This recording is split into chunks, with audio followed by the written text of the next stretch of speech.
esto no solamente lo digo yo, está documentado en la enciclopedia peruana de Tauro del Pino, que está, Tauro del Pino es un comunista del grupo de Mariátegui, que hace biografías autorizadas de muchos escritores. Está la biografía de Juan Carlos Ross, ustedes consulten, y ahí está nítidamente en qué fecha renuncia, por qué motivo y desde cuándo era comunista.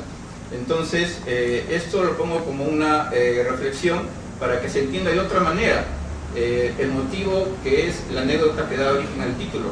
Cuando se encontraron esa vez, fue años después de que el año 57 ganara Juan Gonzalo el Premio Nacional de Cultura en Poesía con este libro, Cantos desde Lejos, libro muy apreciado por Aya de la Torre. Eso lo sabe Fernando Varias, que era del cogollo de la juventud de Allista, de cada un domingo cualquiera, y sabía de memoria muchos poemas de este libro Víctor Raúl, entre ellos el famoso poema de las cartas secuestradas, que es un gran poema del destierro, ¿no? Tengo en el álbum una paranda en sombras, me asomo cada mañana a ver si me ha llegado carta, y le gustaba hacer recitar de memoria estos poemas a los jóvenes, que era bien pesado en eso Víctor Raúl, ¿no? Hacer aprender de memoria cosas. Y este libro fue el motivo del encuentro. Recién se encontraban años, hubo una broma en esto de usted fue aprista, porque no se acordaba bien si estuvo mucho o poco, ningún tiempo dentro del APRA, tan fugazmente que estuvo, y luego hubo el encuentro amistoso entre gente. Hay varias versiones de que eso estuvo delante de Valcárcel, delante de otra gente que era muy disidente del APRA, lo cual es improbable porque tampoco aceptaba reunirse con cualquiera en cualquier circunstancia de la Torre. Pero lo interesante de esto, que es el motivo del encuentro y de la anécdota, es que aquí hay una dedicatoria.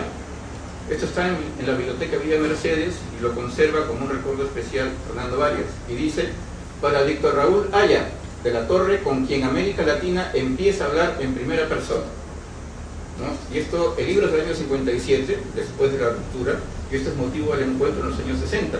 Entonces, había una fecunda, interesante amistad, ¿no? No es lo mismo Juan Gonzalo Rossi respecto a Aya de la Torre que Valcárcel, todos los otros mencionados. Y eso me parece importante respecto a la verdad. Ahora, otras cosas que tienen que ver con el método y con la temática del libro.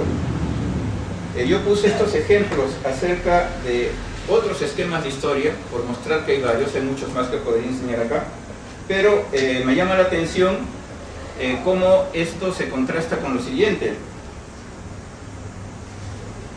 De antemano, creo que este es el único caso que he visto de un libro de cualquier tema de historia que dice que de antemano es imposible estudiar el objeto de estudio. ¿Cómo nos dice don Nelson sobre esto? Pretender hacer una historia del APRA buscando una continuidad en sus formulaciones es perder el tiempo. Página 13. Si a pesar de eso el APRA pudo sobrevivir, fue porque la mística aprista se sustentaba más en factores afectivos que en el conocimiento de la doctrina, como había sido expuesta por su líder y único ideólogo. Y luego dice sobre la teoría de la doctrina aprista. Aya era un pragmático. Para él, sus postulados teóricos tenían la función de nuclear fuerzas sociales más que constituir una guía para la acción política.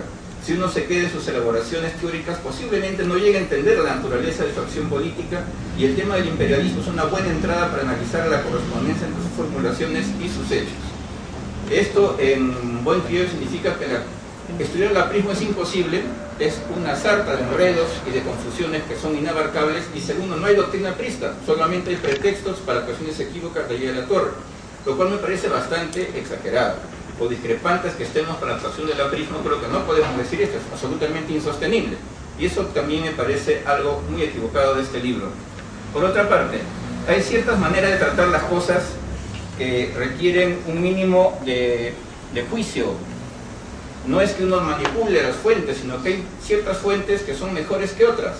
Y me parece muy interesante observar cómo es el tema del asunto Aya Mariátegui. En los artículos en la República, como también en el libro mismo, ocupa un lugar importante una carta de Aya a Rabines.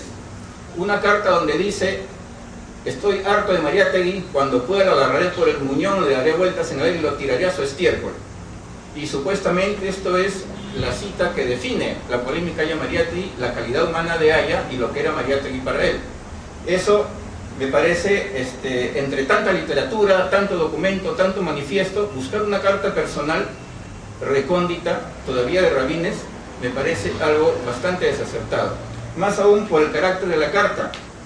Fue publicada en un apéndice tanto por Pedro Planas como por Flores Galindos de Berlín del marzo 22 del 29. Es una carta en la cual Aya de la Torre está desesperado y enfermo. Conocemos que era una persona tolerante y generosa como Mariátegui, y le dio muchas oportunidades para que él reingrese a la política después de haberse vendido la guía. Sin embargo, esta es una carta donde efectivamente dice eso, dice: espero que podrá hacer público mi manifiesto el 23 de mayo. Me ofrecen reunir datos concretos de que Amauto reapareció bajo el compromiso de boicotearme. No me iré sin blandir lo que queda del cuerpo de Mariátegui en alto por el muñón. Le dejaré caer en su propia porquería y ahí será el rey. Frases duras, frases amargas, incluso inaceptables. Pero ¿cómo empieza la carta? Querido Eudosio, una carta corta. Hace 10 días estoy en cama. Al retirarse el invierno me tumbó una bronquitis con principios de neumonía que me ha puesto los pulmones como 4 años atrás. Cuando volvió de Rusia tuvo una pulmonía muy fuerte, estuvo muchos meses hospitalizada en Suiza. Dice el médico que es el de Goldschmidt, que a los trópicos me clavaron una puñalada por la espalda. Lo malo es que estas puñaladas se llaman cavernas. Y está lleno de reproches, lleno de amarguras, porque está económicamente muy mal a la vez que enfermo. Y dice: la campaña contra mí es inmensa, Mariátegui le empuja. Todos los datos anuncian que hay consigna terminante de Moscú de acabar conmigo. Sospecha que es una orden desde arriba. Pero ya les evitaré el trance, me separo. Tan pronto como me levante, redactaré un manifiesto a los obreros, estudiantes, etcétera, del Perú, anunciando mi retiro total, definitivo de toda ley política en el país. Es decir, está amargo, está enfermo, está muy necesitado, está muy decepcionado de los peruanos vinculados a Mariátegui, y en vista de esto reacciona mal y hace este comentario que estamos viendo. Yo creo que deducir a partir de esta carta toda la estrategia, la discusión, los principios en juego me parece algo muy mal, sobre todo porque hay una gran cantidad de material público sobre esto. No mucho de Mariátegui, porque lo de Mariátegui es clandestino, son cosas para que las lean 12 personas en el pequeño Partido Socialista Peruano o en los comités comunistas de Sudamérica. En cambio, lo de la Torre sí era público, con su nombre dando la cara, arriesgándose públicamente en torno a lo que él defendía. Pero imaginemos que nosotros hubiéramos hecho lo mismo con Mariátegui.